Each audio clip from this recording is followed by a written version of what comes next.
daleen ak jàmm ci xibaaru digg bëccëg bi ñu tàmbali ko ak marché jën ba nekk ca Ndax Géej marché boobee nag am na lu ca lakk ba jeex tàkk ay toni ton ci jën kon dem ca safara soose ñu ne nag ëpp na ay millions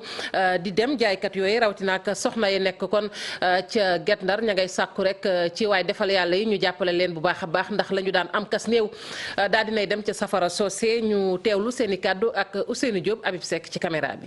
xool metti na dama xëy si rek bu ubbi sama frigo si lay dépense ami sama kër si lay pay sama courant si lay pay sama ndox nu ñëpp ci la noo dépense ku xëy si daanu xëy ci ba palaat bu nu jaayu dara ma sa neexu nu pam duggee ka lii metti na ba sa kanamu yàlla nu ngi kaa dis bépp jullit bu nekk si àddina ñëpp lañ ko bokk diis waxuñu waxu màkk Mansour Faye mi nu fi dugal ku nu mën dimbali tey yàlla tax bi sabilillahi ndax ay doomu aadama ay baadoolo rek lanu dañoo ay moodu lanu ay alalu jaam rek lanu yéen kenn amu fi juróomi dërëm ni la ñëwal kat ndax marché bi seen frigo yi ñi ngi tàkk bi ñu ñëwee fekk nañu aussi frigo yi yëpp tàkk na maanaam benn jën sauvé wu ci